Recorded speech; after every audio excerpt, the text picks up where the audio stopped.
Bismillahirrahmanirrahim. Assalamu alaikum. Students, we have done with the chapter number 1, that is cell structure and function.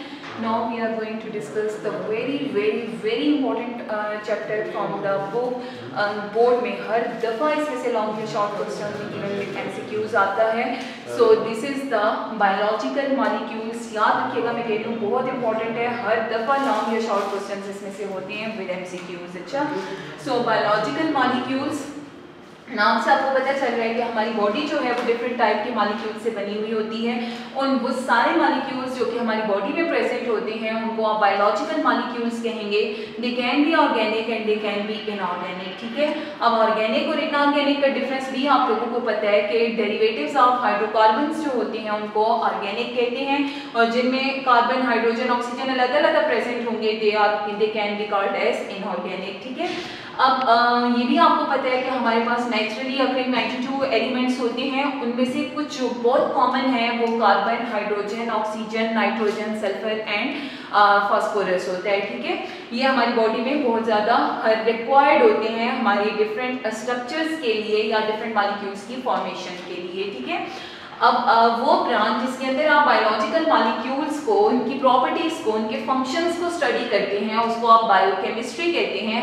So means कि इस chapter के अंदर हम deal करेंगे with the biochemical properties of the molecule and the biochemistry as well. ठीक है, सो बेटा biochemistry में जो हम डिफरेंट मॉलिक्यूल्स यहाँ पे जाके डिस्कस करेंगे वो आपके पास हैं water, carbohydrates, lipids, proteins, nucleic acid, और फाइनली हम जेनेटिक कोड और उसके साथ जो है वो कंजुगेटेड मॉलिक्यूल्स को पढ़ेंगे. ठीक है, लेकिन इन सब मॉलिक्यूल्स के जो आपकी बुक में टॉपिक है फंडामेंटल बायोलॉजिकल मॉलिक्यूल्स, तो आप जब इन सारे मॉलिक्यूल्स को पढ़ चुकेंगे तो उसके बाद आपको इनका ये वाला टॉपिक समझ आ जाएगा. सो पूरा चैप्टर पढ़ने के बाद आपने एक दफ़ा इस टॉपिक को रीड करना है ताकि आपको हर एक मॉलिक्यूल के बारे में, उसके स्ट्रक्चर, उसकी कंपोजिशन और उसके फंक्शंस का पता चल सके. ठीक है, अब हम आते हैं कि ये बायोलॉजिकल मॉलिक्यूल्स बनते कैसे हैं. सो ये तो ठीक है कि ये ऑर्गेनिक होंगे या इनऑर्गेनिक होंगे, लेकिन कोई भी बायोलॉजिकल मॉलिक्यूल है तो आप याद रखिएगा कि उनके अंदर एक प्रॉपर फंक्शनल ग्रुप होता है. ठीक, यानी अगर हम ये कहें कि कार्बोहाइड्रेट्स हैं तो ऑल्दो वो हाइड्रोकार्बन्स हैं लेकिन उनके अंदर फंक्शनल ग्रुप प्रेजेंट है जिसको आप एल्डिहाइड या कीटोन कहते हैं. ठीक, इसी तरह आपके पास प्रोटीन्स हैं तो वो भी हाइड्रोकार्बन्स हैं, ऑर्गेनिक मॉलिक्यूल्स हैं, लेकिन उनके अंदर भी एक फंक्शनल ग्रुप है जिसको आप एमाइन ग्रुप और कार्बोक्सिलिक ग्रुप कहते हैं. ठीक, इसी तरह आपके जो वो हैं क्या कहते हैं लिपिड्स हैं, उनके अंदर फैटी एसिड्स के फॉर्म में यानी एसिडिक फॉर्म में या कार्बोक्सिलिक एसिड की फॉर्म में भी आपके पास फंक्शनल ग्रुप प्रेजेंट होते हैं. सो डिफरेंट टाइप के जो मॉलिक्यूल्स हैं यानी कार्बोहाइड्रेट्स हों, प्रोटीन्स हों, लिपिड्स हों या न्यूक्लिक एसिड हों, they are all organic molecules. But why are they different from each other? So they are different and their properties and their functions are different due to the presence of their functional groups. ठीक है, so आपने याद रखना है कि जब भी हम बायोलॉजिकल मॉलिक्यूल्स की बात करेंगे उनके अंदर हमने डील करना है different types of functional groups को, और वो फंक्शनल ग्रुप्स इसलिए इंपॉर्टेंट हैं क्योंकि वो एक ऑर्गेनिक मॉलिक्यूल को एक स्पेसिफिक कैरेक्टरिस्टिक, एक स्पेसिफिक प्रॉपर्टी या एक स्पेसिफिक फंक्शन प्रोवाइड करते हैं. ठीक, अब बेटा जो हमारे पास एक शॉर्ट क्वेश्चन है आपकी एक्सरसाइज में भी पूछा हुआ है कि how the condensation is different from hydrolysis. यानी ये जो डिफरेंट टाइप के मॉलिक्यूल्स में कह रही हूँ, कार्बोहाइड्रेट, लिपिड्स, प्रोटीन्स या nucleic acid, so how are they form. ठीक है, इनकी फॉर्मेशन कैसे होती है, तो उसके लिए एक बेसिक रिएक्शंस हैं जो कि हमारी बॉडी में या इवन आप लैब में भी इनको कैरी आउट कर सकते हैं. So these are the condensation and hydrolysis. ठीक, सो हम जो डिफरेंस पढ़ेंगे कंडेंसेशन एंड हाइड्रोलिसिस, आपकी एक्सरसाइज में शॉर्ट क्वेश्चन भी है. So the topic is condensation and hydrolysis. अच्छा, एक टेबल आपकी बुक में दिया हुआ है बिल्कुल ब्रीफ इंट्रोडक्शन के अंदर, उसमें आपको concentration of every biological molecule बताई हुई है, यूकैरियोटिक एंड प्रोकैरियोटिक सेल. तो आपने वो जरूर याद रखना है, उसमें से MCQs पूछे जाते हैं इंटर में भी और आपके बोर्ड के पेपर में भी. ठीक है, सो बेटा कंडेंसेशन एंड हाइड्रोलिसिस, सबसे पहले हम आते हैं इनकी डेफिनेशंस की तरफ. सो अगर आप कंडेंसेशन को देखें, condensation is the process of dehydration synthesis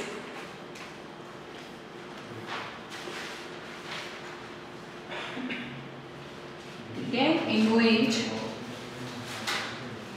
polymers are formed from monomers. ठीक है, क्या डेफिनेशन है कि ये वो डिहाइड्रेशन सिंथेसिस है. Dehydration mean loss of water, यानी इससे वाटर माइनस होगा. ठीक है, सिंथेसिस करेगा किस चीज की? पॉलीमर्स की. किससे? From monomers. ठीक है, यानी अगर मैं ये कहूं कि मेरे पास n नंबर ऑफ ग्लूकोज है, यानी glucose is a monomer, single unit होती है. ठीक है, तो ये कंबाइन हो रही हैं और बना रही हैं मेरे पास सपोज ग्लाइकोजन. तो ग्लाइकोजन इज अ पॉलीमर, यानी ये बहुत सारे हंड्रेड्स में जो है वो ग्लूकोज से मिलके बना हुआ होता है. और ग्लूकोज सिंगल जो एक यूनिट है ये आपके पास क्या है? मोनोमर. ठीक, जब n number of glucose react करेंगे एक दूसरे के साथ तो उनके दरमियान में बॉन्ड बनने के लिए जरूरी है कि वो क्या चीज प्रोड्यूस करें? Water. So n number of water will be produced by the addition of n number of glucose together to form the glycogen. That's why we called as dehydration synthesis, in which the formation of the polymer occur from the monomers. ठीक है, यानी water को loss करके जब monomers combine होते हैं उनसे जो पॉलीमर बनता है उसको आप कंडेंसेशन बोलेंगे. जबकि अगर आप इसके मुकाबले में हाइड्रोलिसिस पे आए तो हाइड्रोलिसिस इज दी हाइड्रोलिसिस यानी ब्रेकडाउन. ठीक है, is the breakdown of water needed for the conversion of polymer into monomer.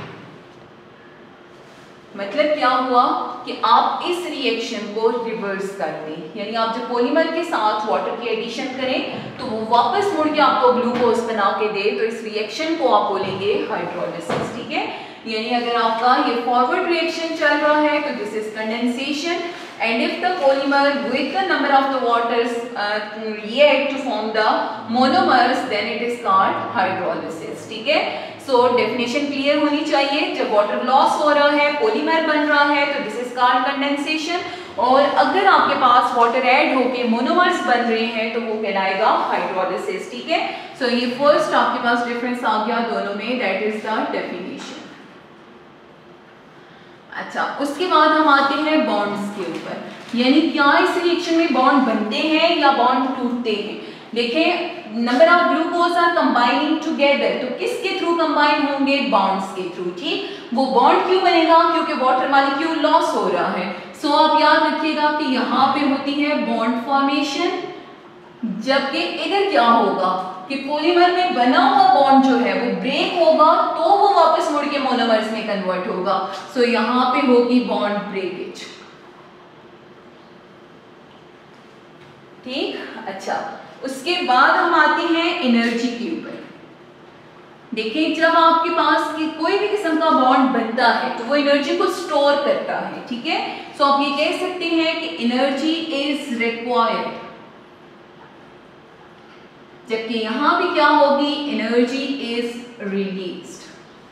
क्यों? क्योंकि बॉन्ड ब्रेक हो रहा है, और जब भी बॉन्ड ब्रेक होता है एक्सोथर्मिक प्रोसेस होता है और एनर्जी रिलीज होती है. ठीक है, उसके बाद हमारे पास है वाटर मॉलिक्यूल. यानी वाटर मॉलिक्यूल का क्या स्टेटस होगा? सो यहाँ पे क्या होगा बेटा? Water is produced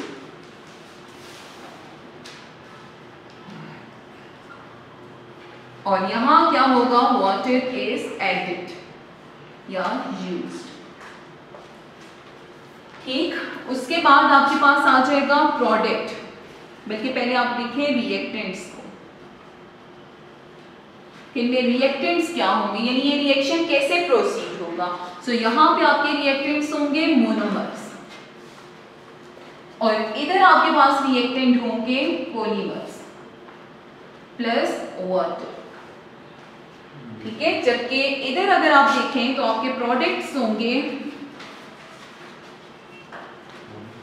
polymer plus water, और यहां पे आपके प्रोडक्ट्स होंगे मोनोमर्स। ठीक, सो आप ये कह सकते हो कि हमारे पास जो पॉलीमर्स बनते हैं वो बनते हैं कंडेंसेशन के रिएक्शन में, यानी कार्बोहाइड्रेट, लिपिड्स, न्यूक्लिक एसिड, ये सब बन रहे हैं कंडेंसेशन से, और इनकी ब्रेकडाउन, इनकी हाइड्रोलिसिस होती है हाइड्रोलिसिस के प्रोसेस में। ठीक है, सो अब अगर मैं आपको इसकी कोई एग्जाम्पल कहूँ तो एग्जाम्पल मैं आपको रिएक्शन से शो करती हूँ ताकि आपको पता चले कि वाटर कैसे लॉस होता है। सो फिलहाल बेटा आप यहाँ पे ये लिखें कि 2 एमाइनो एसिड्स हैं,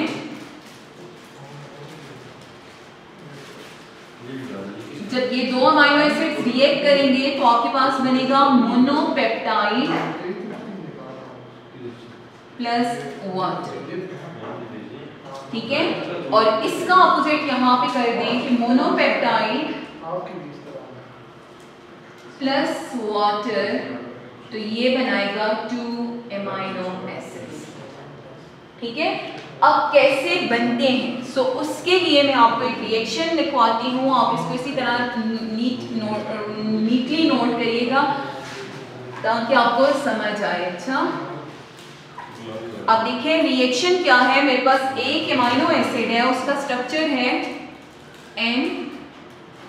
NH2 यानी amine group, CHR, C double bond OH, ये एक एमाइनो एसिड है। ठीक है, दूसरा अमाइनो एसिड है, उसका भी यही स्ट्रक्चर है, क्या है NH2 CHR C double bond OH। ठीक है, मैंने कहा कि इन दो अमाइनो एसिड की एडिशन हो, लॉस ऑफ वाटर हो, डिहाइड्रेशन हो, तो इसको आप बोलेंगे कंडेंसेशन रिएक्शन। ठीक है, सो इन दो वाटर मॉलिक्यूल अमाइनो एसिड्स को कंबाइन करना है, तो ये कंबाइन कैसे होंगे कि हाइड्रोक्सिल फ्रॉम दिस साइड यानी this amino acid and the hydrogen from this amino acid will react together, और ये जब दो रिएक्ट करेंगे तो आपके पास क्या चीज लॉस होगी, water.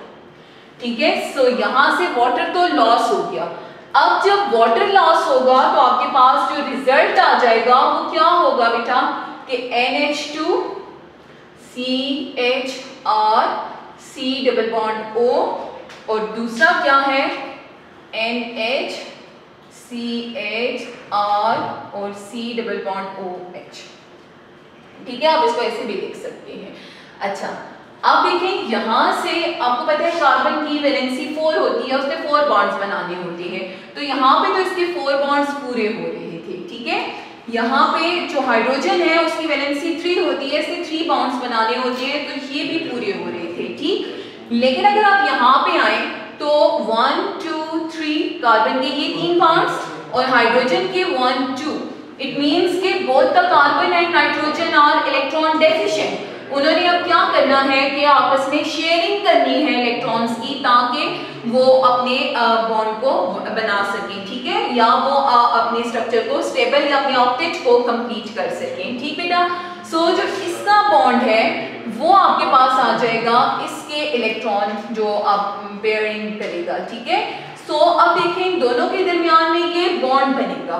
So this type of the covalent bond which is being formed between the two amino acid by the loss of the water from both the amino acids, so this bond is called peptide bond, क्योंकि ये amino acid में बन रहा है, and due to this peptide and the formation of single peptide between the two amino acid, this is called monopeptide। ठीक है, अच्छा, अब monopeptide बना और उसके साथ क्या चीज प्रोड्यूस हुई, वाटर।